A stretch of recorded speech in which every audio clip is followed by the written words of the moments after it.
hope you're all well. Today is Thursday, the 28th of April, and very shortly I'm going into hospital for my lumbar puncture. So if you don't know, I was recently in hospital for a couple of weeks because I've had a constant headache. That's 6 weeks now, I think. And I got a couple of scans and blood tests and things, and nothing serious showed up, which is great. But there's one more test that my neurologist wants to do, and that's a lumbar puncture. Basically what that involves is putting a long thin needle in between a couple of bones at the bottom of my spine and taking out a small amount of the spinal fluid, the CSF, cerebrospinal fluid. And then that gets tested for all sorts of things. They can find things like, or they look for things like meningitis, multiple sclerosis, certain cancers, that sort of thing. But in my case, I think she's mainly looking at the pressure, just to make sure that I've not got a build-up of pressure in my head causing the headache, because it's a sort of pressure pain that I've got. And if that all comes back clear, then she's putting it down to migraine, which I will hopefully then get a medication for, so that I'm not just constantly taking painkillers and being in pain all the time. Yesterday was a bad day with it again. The pain was really bad. I had to lie down most of the afternoon yesterday. So I want to get to the bottom of it, get it sorted. Now, it's only a day thing. I won't be in for very long. The nurse said about 3 to 4 hours. It takes about half an hour to do the actual procedure, but then you need to lie flat and still for an hour and a half, because obviously they've just poked a hole where your spinal fluid is, so they don't want that leaking anywhere. And you know, you want to minimise side effects and things, so I'll need to lie still for about an hour and a half, and then as long as I'm feeling fine, I should be okay to go home. They reckon it won't take any longer than about 4 hours, so that is good. Jack is going to drive me, because you're not supposed to drive for 24 hours after having one done. Abby's going to be staying here with the puppies, so it's all good. I don't know what Jack's going to do while I'm in hospital. I think he's got a couple of places that he's wanting to go and look at. I have to be there for 11:30, and the hospital's about an hour away, but we're not sure where the ward is because it's all changed from the last time I was there. When I was in there originally, it was the Southern General Hospital, and it's now the Queen Elizabeth Hospital. They were building the new building when I was in there, but it's been up and running for a good few years now, so we're not entirely sure where the ward is. We want to go a wee bit early just to be on the safe side. I have got nice loose jogging bottoms on with an elasticated waistband, because the bottom of my back will be quite tender after it. I'm going to pack a bag.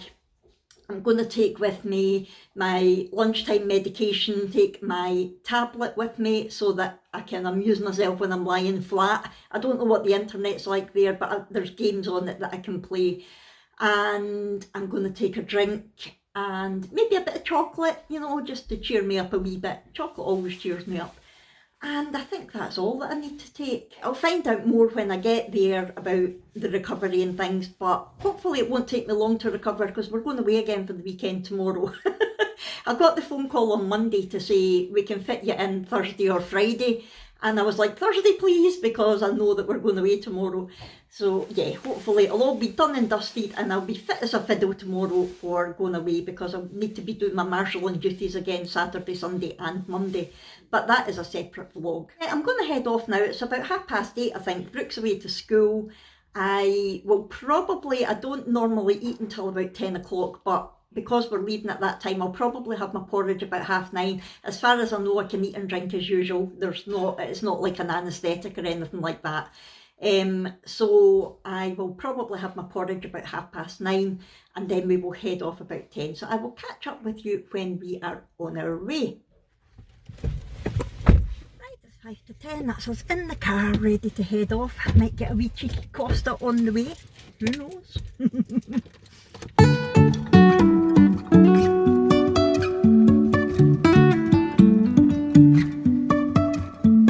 Life is a winding road, no telling where it goes.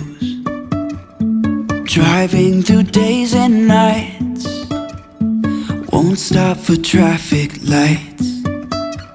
And I really wanna know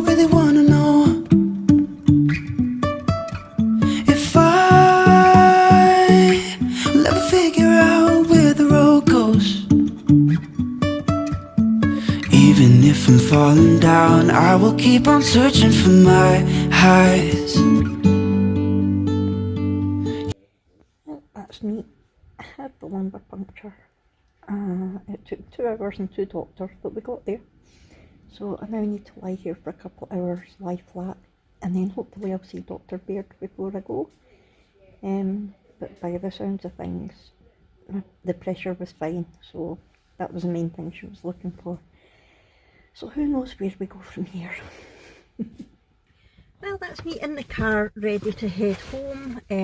We had to hang about to see Dr. Baird, my neurology consultant, and she was as lovely as always. We are, it looks like everything's clear at the moment, so we're treating it as migraine. She's got a wee plan in place, so I will tell you about that properly when I'm at home. Right, okay, so I will catch up with you later on. He's not on it. Oh, it's 5 to 6. The traffic was horrendous, so we've just stopped for a takeaway. We're going to have a takeaway for dinner because I sure ain't cooking. Yeah, I'm feeling a wee bit rough, so I think what I'll do is I'll sign off for tonight and I'll come back tomorrow morning and give you all the details of, you know, how the actual procedure went and what the plan is now, that sort of thing, because I didn't get a chance earlier. There was other people in the ward with me, so I couldn't talk properly. So I'll come back tomorrow morning and have a proper chat with you about how it all actually went and what you could expect if you were to go for a lumbar puncture as well. And yeah, I will see you then. Good morning. It is now Friday and I'm finally getting a chance to come on and talk to you about exactly what happened yesterday. So I got to the ward just before 11 o'clock and they took me straight to where my bed would be, and the nurse checked me in and everything.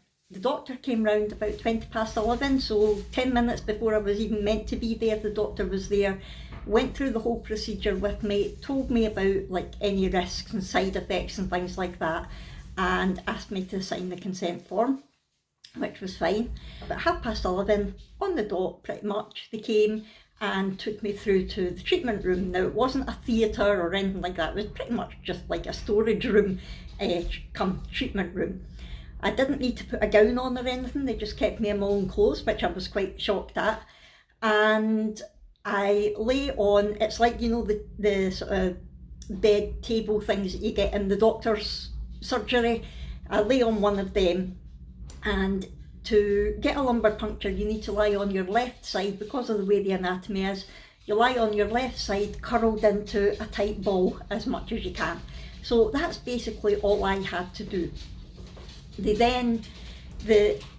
The doctor that was dealing with me, she was a senior house officer and she had a medical student with her, which was fine by me, I don't mind. I was a nursing student, everybody needs to learn. And so it was quite interesting actually, because she was chatting to him, telling him everything that was going on, and I was then finding out everything that was going on, but she didn't forget about me. She was really good, she kept involving me as well, making sure it was okay. So they injected some local anaesthetic, which is a bit nippy, because it always is when you get a local anaesthetic, but it only lasted a couple of minutes. Then she started with the actual lumbar puncture. Now, to find the space that they've to go in, because you've got your vertebrae of your spine sort of sit on top of each other like that, and it's a space in between them that they put the needle to be able to get the fluid out. So she was pressing down on the hip bone and then moving her fingers along to find the right space, and that bit was actually quite painful because she had to press quite hard to find the bones. Maybe I'm just a wee bit extra padded. All the digestive that I eat. And then she said, right, okay, she did warn me this could be nippy. You might feel some like nerve type pain going down your legs or in your back or anything like that. If so, just let me know and I'll move position, because sometimes they can just catch a nerve on the way in. And that's actually one of the risks or side effects, is that you can get nerve pain in your leg for a couple of days after it, or maybe even permanent. So she did that, and unfortunately she couldn't get into the fluid. She tried for about an hour. I was lying there curled up in a ball. It wasn't hurting me. I could feel her pushing and prodding. There was a couple of wee nervy pains, but it honestly wasn't sore. The sorest part was staying in a ball for all that time. And eventually she said, look, I'm sorry, but I can't get it. I'm going to have to get a registrar to come down, if that's okay. If you've had enough, we can forget it for today. And I'm like, no, get somebody else down. I want it done. So she went away and she came back. She went, the registrar will be here in about 15-20 minutes. And I went, that's fine. So I was able to just stretch out and relax during that time. So when the registrar came down, she was lovely as well. And she had to start again from the beginning. So, I meant to say you get your back cleaned with the betadine solution just to make sure there's no germs for infection or anything, which is another side effect or risk. And so she had to start again. She cleaned my back, she put the local anaesthetic in, which wasn't as sore because I was still a wee bit numb from the previous one. And I think she maybe took about 20 minutes and she managed to get it. So that was good. There was one time that she touched a nerve and my right leg actually shot right out, and that was painful. It was a bit like getting an electric shock. And she went, oh, I take it that was a nerve. And went, yeah. And she moved and it was fine. It was no problem. Once that was done, they had to take bloods from me because they compare the levels of certain things in your spinal fluid to the level of them in your blood. That's how they see if it's normal or abnormal. It's all relative to between your blood and your spinal fluid. So then I lay where I was flat for 10 minutes. Then they took me back through to the ward where my bed was, and I was to lie there for 2 hours, lie flat, and that's what I did. So it wasn't painful. It was, I would say, uncomfortable, but it wasn't painful at all. It was a bit of a nuisance that the first doctor couldn't get it, but that happens. And you know me, I'm terrible. She managed to get my blood first time, which is unusual, but my body's terrible. It never wants to give up any fluid. The whole procedure took about 2 hours rather than half an hour, 45 minutes, because the doctor struggled to get it, but it was fine. So I basically lay on my bed for a couple of hours and waited for Dr. Baird, my neurology consultant, who I love to bits. I spoke about her in my last hospital video, and she came down and she told me that the pressure was fine. That's really what she was checking, and my protein levels were fine, because she said, I didn't realise, but when I was under her in 2014, that was when I last had a lumbar puncture, and my spinal fluid was, the protein level was borderline high. So she was worried that the protein level was even higher and had made my spinal fluid a wee bit sticky. So that's what she was checking for, one of the things she was checking for, but she said it was all fine, which is good. So she then sat and explained that it is probably migraine. And I said to her, but you know, I'm 46 years old, never had a migraine in my life, why would I have it now? And she's really, really good at explaining analogies and things. And she said it's basically like a switch, and that quite often in people, and especially women my age, it's hormone related, because I'm not going through the menopause yet, but as your hormone levels start to drop, it can start to put that switch on. So she also said that it could partly be long COVID, because I was explaining about having COVID in December. She said she's seen a lot of people who have had COVID and it's triggered migraines, and it can take between 6 and 12 months for it to go away. Wonderful. So basically she has increased one of my medications just now. She's going to write to my GP with a couple of migraine medications that she's going to suggest that we try, and then she is going to catch up with me in a couple of months just to find out what's happening, how it's going, and see if there's any other results or anything back, because I did ask her about the bloods that they took when I was in the last time, and she said that because they're rare things that they're looking for, they get sent to Liverpool to be analysed, so she's not got the results of them back yet. So that is where we're at now. In terms of side effects, I've actually been okay. Yesterday I felt a wee bit dizzy and sick, and my head was really sore, and what they said was you'll probably get a low pressure headache, which I did. Wasn't the same as my normal headache. It's all over and it sort of pounds, it pulses.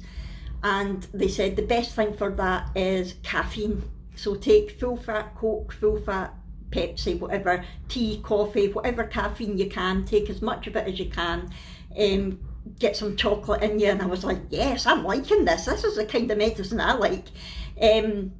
So I did have a sore head, and then when the local anaesthetic wore off, I did have a wee bit of a sore back, and all they put on my back was an elastoplast, just a tiny little plaster, and that can come off today. There was a wee bit of bleeding, but not much at all. So my back's a little bit tender, I would say, but more where she was pressing than where the actual needle went in. And so last night I was exhausted. We ended up just getting a takeaway and coming home. I ate my takeaway and then went to bed and just rested.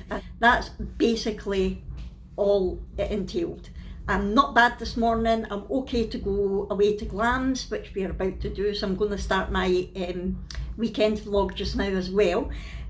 So yeah, that was that. If there's anything that I've missed out that you want to know, please ask in the comments below. And if you have enjoyed this, please hit the thumbs up button, subscribe if you haven't already, and I'll see you in the next one. Thanks everyone, bye!